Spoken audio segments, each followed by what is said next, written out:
नमस्कार बच्चों। April month आने वाला है, कुछ टाइम बाद सभी बच्चे न्यू क्लासेस के अंदर चले जाएंगे। तो इस चैनल पर आपको दीपक मेहरा क्लासेस में आपको हर पॉइंट से हर बुक्स की नॉलेज मिलेगी। फ़िलहाल हम एनसीईआरटी से आपको पढ़ाना स्टार्ट करेंगे। अगर आप कहीं भी ट्यूशन लगा रहे हैं, कोई भी यूट्यूब की वीडियो देखते हैं तो प्लीज़ इस चैनल पर ज़रूर करें। अगर फिर भी आपको किसी चीज़ का सॉल्यूशन चाहिए है तो नीचे हमारा कमेंट बॉक्स में कमेंट कीजिए, हम आपको वो solution provide with in 5 to 10 minute में करेंगे। तो जब हम स्टार्टिंग कर रहे हैं तो आज हम स्टार्टिंग कर रहे हैं, चैप्टर उठा रहे हैं हम 6th class history, introduction, what, where, how and when, यानी क्या, कहाँ, कैसे और कब। 1.1 पॉइंट हम पढ़ते चलेंगे। रसीदा question. Rasida sat reading the newspaper. Suddenly, her eyes fell on a small headline, 100 years ago. How, she wondered, could anyone tell what had happened so many years ago? Rashida एक न्यूज़पेपर पढ़ रही थी, तभी उसने newspaper में एक headline देखी जिस पर लिखा हुआ था 100 साल पहले। शी वंडर्ड, उसे एक आश्चर्यजनक फीलिंग हुई कि इतने साल पहले क्या हुआ था, हमें ऐसे कैसे पता लग सकता है, कौन बता सकता है। Finding out what happen. Yesterday you could listen to the radio, watch television, read a newspaper. तो देखिए कल क्या हुआ था, अगर आपको ये पता करना है तो आप रेडियो सुन सकते हैं, टेलीविज़न देख सकते हैं, न्यूज़पेपर देख सकते हैं, पढ़ सकते हैं। और आजकल तो काफ़ी ऑनलाइन ज़माना है, फेसबुक, इंस्टा, यूट्यूब की हेल्प से हमें कल क्या हुआ वो पता लग जाता है।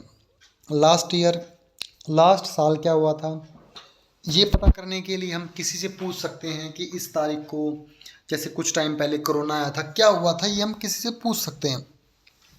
2 साल पहले, 3 साल पहले, अब डिजिटल ज़माना है तो वो इन्फॉर्मेशन भी ईजिली मिल जाती है। But what about long long ago, लेकिन 100 साल पहले क्या हुआ होगा। 100 को भी छोड़ो, 5000 ईयर्स एगो, 5000 साल पहले क्या हुआ होगा, ये सब हमें कैसे पता चलेगा। इसी को पास्ट कहा जाता है, ठीक है। व्हाट इज दिस डूइंग यार। What can we know about the past. चलो हम देखते हैं कि पास्ट के बारे में हम क्या जान सकते हैं। There are several things we can find out. What people ate, the kinds of cloth they wore, the houses in which they lived. तो पास्ट के बारे में हम जान सकते हैं कि जो पहले के लोग रहते थे वो क्या खाते थे, काइंड ऑफ क्लॉथ कैसे कपड़े पहनते थे और कैसे घरों में वो रहते थे। इसी पास्ट के बारे में हम जानेंगे। We can find out about the lives of hunter. Hunter होते हैं जो शिकार करते हैं। हर्डर्स जो गायें, भैंस, बकरियां, किसान ये सब पालते थे। फार्मर्स जो खेती करते थे। रूलर्स जो राजा महाराजा थे। मर्चेंट्स जो व्यापारी थे। प्रीस्ट को आप पुजारी या मंदिर या जो भगवान का प्रचार करते हैं। क्राफ्ट पर्सन जो मूर्तियाँ या कुछ यूनिक चीज़ें बनाते थे।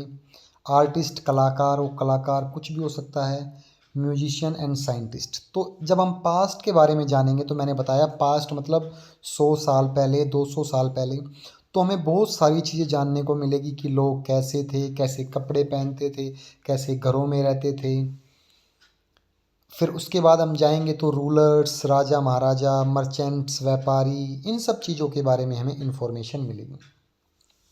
We can also find out about the games children play, the story they heard, the play they saw, the songs they sing. ये भी पता चलेगा हमें कि क्या वो गेम खेलते थे, कैसी कहानियाँ सुनते थे, कौन से नाटक देखते थे और कौन से गाने वो गाते थे। ये हम पास्ट के बारे में जानकर इन चीज़ों की इन्फॉर्मेशन मिलती है। यहाँ से इसका सिर्फ डेमो चल रहा था, अब आगे आप चैप्टर को देखते हुए चलेंगे। Find the river Narmada on map 1। तो आपको कहा गया कि नर्मदा रिवर को जाइए और मैप 1 पर नर्मदा रिवर को देखिए। मैं दिखाऊंगा, आप टेंशन मत लीजिए। People have lived along the bank of this river for several 100,000 years ago. हजारों सालों पहले इस नदी के आसपास लोगों ने रहना शुरू किया था। Some of the earliest people who lived here were skilled gatherers। जो यहाँ लोग रहे थे उनमें से बहुत सारे ये गैदरर्स थे। गैदरर्स होते हैं जो इकट्ठा करते हैं, खाने की चीज़ें इकट्ठा कर ली, पेड़ पौधों की जड़ इकट्ठा कर ली, वो उसको खाते थे। पीपल वो गैदर्ड द फूड, जो अपने खाने को इकट्ठा करके रख लेते थे। They knew about the vast wealth of plant in the surrounding forest, collected roots, fruits and other forest produce for their food। वो गैदर इसलिए कहलाए क्योंकि उन्हें नॉलेज थी कि प्लांट्स का कौन सा पार्ट हमें खाना है, कौन सा रूट्स खानी है, फ्रूट्स खानी है। जैसे अब हमारे सामने अमरूद का पौधा है तो हमें पता है कि उसमें से क्या खाना है, पत्तियां नहीं खानी है, उसका फ्रूट पार्ट खाना है। वही सेम अगर हमसे पूछा जाए कि भाई गाजर, कैरेट, रेडिश, ये सब चीज़ें, गाजर, मूली, कैरेट, रेडिश, ये कहाँ लगती है, ये इसके पत्ते नहीं, ये ज़मीन के नीचे से खानी है। तो ये सब चीज़ें उनको पता थी, इसलिए वो गैदरर्स कहलाए। दे ऑल्सो हंटेड एनिमल्स, उन्होंने जानवरों का शिकार भी किया। तो फिलहाल मैं आपको मैप पर लेके चलता हूँ। ये इंडिया का मैप आपको दिखाई दे रहा होगा, थोड़ा सा यहाँ आपको मैंने सर्कल कर दिया। आपको ये नर्मदा रिवर दिखाई दे रही होगी विंध्याचल की पहाड़ियों से नीचे। यहाँ पर 1000 ईयर्स एगो पहले लोगों ने रहना स्टार्ट किया। वो गैदरर्स थे, इकट्ठा करते थे और साथ में जानवरों का शिकार भी कर लेते थे। ये वाला पोर्शन भी आपको याद रखना है। इंडस रिवर देखिए, झेलम, चेनाब, रावी, ब्यास, सतलुज, 5 नदियाँ मिलकर इंडस रिवर बन जाती है। सुना होगा आपने, पंजाब में 5 नदियाँ फ्लो करती है, झेलम, चेनाब, रावी, ब्यास और सतलुज। इस रिवर के पास भी काफ़ी अच्छा सिविलाइजेशन हुआ था, इंडस वैली सिविलाइजेशन, सिंधु घाटी सभ्यता, जो आप आगे क्लासेस में पढ़ेंगे या आने वाले चैप्टरों में पढ़ेंगे। तो फिलहाल आपको याद करना, नर्मदा नदी के आसपास सबसे पहले गैदरर्स दिखाई दिए थे। Now find the Sulaiman and Kirthar hills. North west में जाइए और सुलेमान और किरथर की पहाड़ियों को देखिए। देखिए, सबसे पहले मैं आपको मैप देखना सिखा देता हूँ। ऊपर नॉर्थ होता है, नीचे साउथ होता है, इधर राइट हैंड में ईस्ट होता है और लेफ्ट हैंड में वेस्ट होता है। देखो, उसने हमें ना नॉर्थ कहा, ना वेस्ट कहा, ना साउथ कहा, ना ईस्ट का, नॉर्थ वेस्ट, यानी नॉर्थ भी और वेस्ट भी, इस वाले हिस्से को। और यहाँ आपको देखो सुलेमान और किरथर की पहाड़ियाँ दिखाई दे रही होगी। ये पहाड़ियाँ सुलेमान और किरथर की ये पहाड़ियाँ हैं। ये वाला जो पोर्शन है सुलेमान और किरथर की पहाड़ियों का पोर्शन है, दिखाई दे रहा होगा आपको। दोबारा मैं आपको दिखाता हूँ ये वाला पोर्शन। तो यहाँ ऐसा क्या हुआ वो मैं आपको समझाता हूँ। Some of the areas where women and men first began to grow crops such as wheat and barley about 8,000 years ago। तो ये वो एरिया है जहाँ पर सबसे पहले क्रॉप्स उगाना शुरू किया लगभग 8,000 साल पहले। और आपसे क्रॉप पूछे तो कौन सी फसल उगाई गई थी, व्हीट एंड बार्ले, यानी गेहूँ तथा जौ। जौ की आपने सेवइयाँ खाई होगी, तो यहाँ वो फसल उगाई गई थी। People also began rearing animals like sheep, goat and cattle. इसके बाद यहीं पे इंसान ने जानवरों को पालना, रियरिंग मतलब पालना शुरू किया। भेड़ बकरियां और कैटल्स में गाय भैंस आ गई। अब शेर वगैरह को तो पालेंगे नहीं, वो खा जाएगा। एंड लिव्ड इन विलेज, और गांव बनाकर रहना स्टार्ट कर दिया। तो अब समझते चलिए, नर्मदा नदी के पास कुछ टाइम पहले, हजारों साल पहले गैदरर्स दिखाई दिए। अब वो नदी के पास क्यों रहते हैं आपके माइंड में आया, क्योंकि नदी के पास रहने का मेन कारण यही होता था ताकि वाटर इजीली अवेलेबल हो। अगर आपके पास पानी होगा तो आपको पानी पीने को मिलेगा, नहाने को मिलेगा, उसी से आप फसल उगा सकते हैं। तो water is main essential thing in past life. तो पुराने समय में पानी एक बहुत मुख्य ज़रूरत थी। नाउ नॉर्थ ईस्ट में जाइए और गारो की हिल्स देखें, और सेंट्रल इंडिया में विंध्यास की पहाड़ी देखें। देखो, विंध्यास तो मैंने आपको दिखाई थी अभी, ये बीच में नर्मदा नदी के आसपास। और नॉर्थ ईस्ट में जाएंगे तो आपको ये गारो की हिल्स दिखाई देंगी असम की तरफ, जहाँ ब्रह्मपुत्रा रिवर फ्लो कर रही है। तो ये दोनों चीज़ें मैंने आपको मैप में आपको याद रखना है, क्योंकि फिर अगर आपका एग्ज़ाम आएगा तो उस टाइम भी आपको याद करने की ज़रूरत पड़ सकती है। These were some of other areas where agriculture develop. ये भी वो एरिया है जहाँ पर एग्रीकल्चर डेवलप हुआ। एग्रीकल्चर मतलब होता है खेती बाड़ी। The place where rice first grown are north of Vindhyas. जहाँ सबसे पहले चावल उगाया गया वो विंध्यास के नॉर्थ में उगाया गया। देखिए, आपने देखा होगा सबसे पहले जो डेवलपमेंट दिखाई दे रहा है, विंध्यास के आसपास चावल उगे बहुत साल पहले। यहाँ हंटर, देखो नर्मदा नदी है ताकि पानी इजीली अवेलेबल। गारो हिल्स के पास भी ब्रह्मपुत्र नदियाँ हैं। और जो उधर आपने सुलेमान किरारी की पहाड़ियाँ देखी, तो वहाँ भी काफ़ी नदियाँ हैं, इंडस और भी नदियाँ हैं। तो वो इसलिए वहाँ नदियों के पास डेवलप होते थे क्योंकि पानी एक मुख्य ज़रूरत थी और वहाँ से उनकी वो कंप्लीट होती थी। ठीक है, तो सबसे पहले जो चावल उगाया गया वो विंध्यास की पहाड़ियों के पास। बारले एंड उसकी गेहूं की बात की जाएगी तो आपको सुलेमान एंड किर्थल हिल्स के पास दिखाई देगा। और काफ़ी समय पहले जो लोग रहे थे वो नर्मदा नदी के पास रहे थे। अब चलते हैं, trace the river Indus and it's tributaries. Indus नदी को और उसकी ट्रिब्यूटरीज को देखो, वो तो मैंने आपको अभी थोड़ी देर पहले ही दिखाई दी। About 4700 years ago, tributaries word आया है। ट्रिब्यूटरीज छोटी नदियाँ होती है जो फ्लो करके बड़ी नदी में मिल जाती है। जैसे आपको यहाँ दिखाई देगा, देखो छोटी छोटी नदियाँ हैं। झेलम, छोटी का मतलब ये नहीं कि बिल्कुल छोटी हैं, नदी काफ़ी बड़ी हैं। झेलम, चेनाब, रिवर और सतलुज देखिए फ्लो करके इकट्ठी बन जा रही है, इंडस नदी बन जा रही है। ये देखेंगे आप, तो पांचों नदी इंडस नदी में जाके मिल गई। तो ये पांचों नदी इंडस नदी की ट्रिब्यूटरीज हैं। ठीक है, तो इंडस नदी को ट्रेस कीजिए, बिल्कुल कर ली हमने। 4700 साल पहले city florist on the bank of these rivers. 4700 साल पहले शहर यहाँ पर डेवलप हुए। मैंने आपको भी कुछ टाइम पहले बताया था इसी वीडियो में कि आपको याद रखना है इंडस रिवर, क्योंकि वहाँ भी सिटीज़ डेवलप हुई थी जिसको हम इंडस वैली सिविलाइजेशन कहते हैं। About 2500 year ago cities develop on the bank of Ganga and it's tributaries. 4700 साल पहले इंडस के पास, और उसके बाद कुछ यानी 2500 साल पहले आज से गंगा नदी के पास भी और उसकी ट्रिब्यूटरीज के पास भी लोगों ने रहना यानी सिटीज़ का डेवलप होना स्टार्ट हो गया। नदियों के पास इसलिए हो रहा है, मैं आपको बार बार बता रहा हूँ, क्योंकि water is the basic essential thing in that time. पानी सबसे बड़ी ज़रूरत थी, पानी से ही काफ़ी चीज़ें उनकी ईजी होती थी। Locate the Ganga and its tributary called the सन।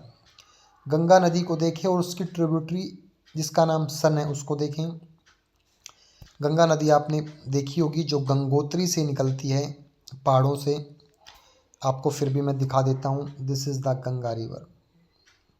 इसके अंदर काफ़ी नदी मिलती है, चंबल, यमुना, और एक ये सोन रिवर देखो इसमें जाके मिल रही है। ये फ्लो करती है बहते बहते जाकर बंगाल की खाड़ी यानी बे ऑफ बंगाल में गिर जाएगी। चलिए यहाँ क्या मिला वो मैं आपको दिखाता हूँ। In ancient time, the area along this river to the south of Ganga was known as Magad, now lying in the state of Bihar. Ganga नदी के साउथ का एरिया मगध कहलाता था, जो आज बिहार में है। Its rulers are very powerful, यहाँ के राजा महाराजा बड़े पावरफुल थे। And set up a large kingdom, और एक बड़ा किंगडम इन्होंने सेटअप किया, वो आगे आप पढ़ेंगे। मगध बिहार में जो है गंगा के उस तरफ डेवलप हुआ था। Kingdoms were set up in other parts of the country as well, साम्राज्य अलग पार्टों में भी बनाए गए, ये आपको याद रखना है। तो ये आपको मेन इंट्रोडक्शन मिला है कि इस टाइप से यहाँ ऐसे लोग रहे। तो देखिए पास्ट के बारे में हमें जानने से इन्फॉर्मेशन मिल रही है कि इंडस के पास 4700 साल पहले कुछ सिटीज़ डेवलप हुए, फिर गंगा नदी के पास हुए, मगध बिहार में है, ये इन्फॉर्मेशन आपको याद रखनी है।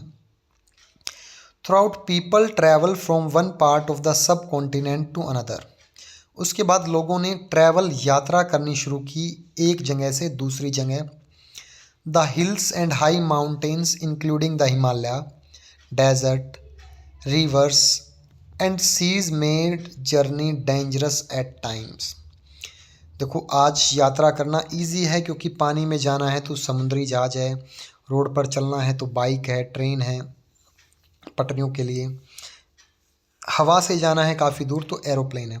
उस टाइम पैदल चलने के अलावा कोई रास्ता नहीं होता था, और उस टाइम लोगों ने एक कॉन्टिनेंट, अभी हमें क्या होता है, हमें 10-15 किलोमीटर जाने के लिए भी गाड़ी बाइक चाहिए। उस टाइम वो एक देश से दूसरे देश, एक कॉन्टिनेंट से दूसरे देश घोड़ों पर, पैदल ऐसे ही चले जाते थे। अब तुम लगे घोड़े थकते होंगे, अरे भाई खुद इमेजिन करके देखो, घोड़ों पर जाना भी इतना इजी नहीं था। और उसके बाद हिमालय की पहाड़ों से निकलना, डेजर्ट, आजकल रोड बन गए हैं लेकिन उस टाइम डेजर्ट रेत ही रेत रहा होगा, नदियाँ, समुंदर, इन सब चीज़ों ने उन जर्नियों को बड़ा डेंजरस बनाया था। बट नेवर इम्पॉसिबल, लेकिन इंसान के लिए कुछ भी इम्पॉसिबल नहीं होता। So men and women moved in search of livelihood and also to escape from natural disaster like flood or drought. अब क्वेश्चन आता है कि इंसान एक जगह से दूसरी जगह क्यों जाना चाहता था। तो सबसे पहले वो लाइवलीहुड मतलब अपने जीवन यापन के लिए एक जगह रुकता था, उसे लगता था कि अब यहाँ रहना इजी नहीं है, यहाँ पर ख़तरा है, या यहाँ पर जो खाना था वो प्राप्त नहीं मिल पा रहा, अब फिनिश हो गया है, ऐसा मिलता था। ये KYC रिकॉर्ड आ गया, इसको हम बाद में देखेंगे, सॉरी फॉर डिस्टर्बेंस। दूसरा, किसी एक चीज़ में फ्लड और ड्राफ्ट, बाढ़ या सूखा आ जाता था, तो वो उन सब चीज़ों से बचने के लिए भी, एस्केप मतलब बचने के लिए भी हमें जाना पड़ता था। Sometime man marched in arms conquering other lands beside merchant traveled with caravans or ship carrying valuable goods from place to place। और भी काफ़ी रीज़न आपको यहाँ दिखाई देंगे। कभी कभार आर्मीज़ यानी सेना के साथ जाना पड़ता था, जब लगे कि भाई वो बिहार में है, अभी हमें दिल्ली पर कब्जा करना, तो दिल्ली तक सेना के साथ जाना पड़ता था।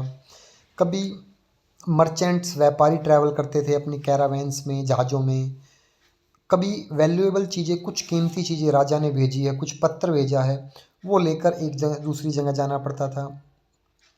और कभी रिलीजियस टीचर्स, दो धार्मिक गुरु थे जैसे बौद्ध भगवान थे, बुद्ध भगवान, वो भी इधर से उधर अपना स्पीच देने या अपनी नॉलेज देने घूमे थे। तो ऐसे इस रीज़न से लोगों को इधर से उधर जाना पड़ता था। From village to village, town to town, stopping to offer instruction and advice on the way. Finally, some people perhaps travel driven by a spirit of adventure, wanting to discover new and exciting place. कुछ लोग थे जो इस इच्छा में चलते थे कुछ एडवेंचर कर पाएंगे हम। एडवेंचर मतलब होता है कि भाई पहाड़ों में, गुफा में, जंगलों में। और कुछ इसलिए चलते थे, इसलिए मूव करते थे कि चलो क्या पता हमें कोई नई चीज़ ढूंढने को मिल जाए। All this leads to the sharing of ideas between people, और लोग इधर से उधर घूमे, इसी से आइडिया की शेयरिंग हुई। जैसे एक इधर से इंसान आया, एक उधर से आया, दोनों ने अपने आइडियाज़ शेयर किए कि देखो अगर मिट्टी में ऐसे किसी बीज को दबाओगे तो वहाँ पौधा उग जाएगा, ऐसे हम शिकार कर सकते हैं, ऐसे टूल्स बना सकते हैं, ऐसे हम मर्चेंट व्यापार कर सकते हैं। इसी से डेवलपमेंट हुई है। ठीक है, एक इंसान ने डेवलप नहीं किया, सबके थॉट शेयर होते हैं। जैसे देखते हैं दो, अब आज के टाइम में भी when two family members meets, तो अपनी आइडिया शेयर करते हैं कि आप ऐसे पैसे कमा सकते हैं या फिर हम ऐसे घर बना सकते हैं, ऐसे वो शेयरिंग होती है। तो अगला क्वेश्चन यही है, why do people travel now days, आज क्यों ट्रैवल करते हैं। आज ट्रैवल करने के हमारे पास सैकड़ों रीज़न है। We have to go to school, हमें स्कूल जाना है। We have to go to market, हमें मार्केट जाना है। We have to go to meet relatives, हमें अपने रिलेटिव से मिलने जाना है। We have to go to meet our friends, we have to go to office, कुछ परचेज़ करने जाना है, मॉल में घूमना है। तो देर आर मैनी रीज़न, आज के टाइम में हमारे पास काफ़ी रीज़न है। Look at map one once more. ठीक है, मैप वन को दोबारा देख लेंगे। Hills, mountain and seas form the natural frontier of the subcontinent. तो जो हिल्स होते, जैसे आपको मैं बना देता हूँ, ये इंडिया का मैप है, थोड़ा सा ये समझने की कोशिश करें। तो ये इंडिया का मैप मान सकते हैं। तो देखो इधर तो हिमालयाज़ हैं, ये वाला पोर्शन हिमालयाज़ हैं, यहाँ नदियाँ हैं, बे ऑफ बंगाल है, इधर ओशियन है। तो ये दिखाया गया है कि उस टाइम किसी कॉन्टिनेंट को बचाने के लिए चारों तरफ काफ़ी नेचुरल फ्रंटियर होते हैं। नेचुरल योद्धा मतलब मान सकते हैं, पहाड़ हैं रोकने के लिए, माउंटेन है, समुंदर है, लेकिन फिर भी क्रॉस करके उन योद्धाओं को आ जाते थे, जिसको आना होता था वो पहुंच जाते थे पहाड़ों से करके। ठीक है, लिखा हुआ है those wanted could and did scale the mountain and cross the sea. समुद्रों को भी पार किया गया है और पहाड़ों को भी पार किया गया है। ठीक है, people from across the frontier also came into the subcontinent and settled here. इन्हीं फ्रंटियर्स को क्रॉस कर कर काफ़ी सब कॉन्टिनेंट, दूसरे कॉन्टिनेंट से लोग आए हैं और यहाँ सेटल्ड हुए हैं। These movement of people enriched our culture tradition, और इसी मूवमेंट से हमारे कल्चर का जो ट्रेडिशन है वो एनरिच हुआ है। एनरिच मैं आपसे पूछूंगा कि नेपाल से लोग आए, चाइना से आए, यूनान से आए, ऐसे ग्रीक से आए, तो उन लोगों ने अपने विचार शेयर किए कि ऐसे कपड़े हैं, उनके कपड़े हमने देखे। अब हम खुद देखते हैं, हम इंग्लैंड जाएंगे घूमने तो वहाँ से हम प्रभावित होंगे, कुछ टाइम वहाँ के कपड़े देखेंगे, शेयर करेंगे, हम भी पहनेंगे, वहाँ का म्यूज़िक सुनेंगे, वहाँ का खाना कैसे है। इतना लंबा एग्जाम्पल ना लेके आप इंडिया का भी एग्जाम्पल ले सकते हैं। हम साउथ का खाना पसंद करना स्टार्ट कर, जैसे इडली सांभर, साउथ वाले नॉर्थ वेस्ट का खाना पसंद करते हैं, कभी कभार हमें किसी प्रॉपर स्टेट का म्यूज़िक अच्छा लगता है। तो ऐसे तो लोग आए तभी विचार शेयर हुए। People have new ways of carving stone, तो लोगों ने अपने विचार शेयर किए कि पत्थरों को कैसे काटा जा सकता है। कंपोजिंग म्यूज़िक को कैसे बनाया जा सकता है। कुकिंग, खाना बनाना, और सेवरल हंड्रेड ऑफ ईयर्स, सालों तक विचार शेयर होते रहे और धीरे धीरे डेवलपमेंट होता रहा। ठीक है, चलिए इसके दो पार्ट बनेंगे, एक पार्ट में इतना ही फिनिश करते हैं, बाकी आपके लिए नेक्स्ट पार्ट में हम पूरे डिटेल डाल देंगे। किसी को हेल्प चाहिए तो नीचे हमारा इंस्टाग्राम लिंक है, आप हमें वहाँ मैसेज कर सकते हैं। Thank you.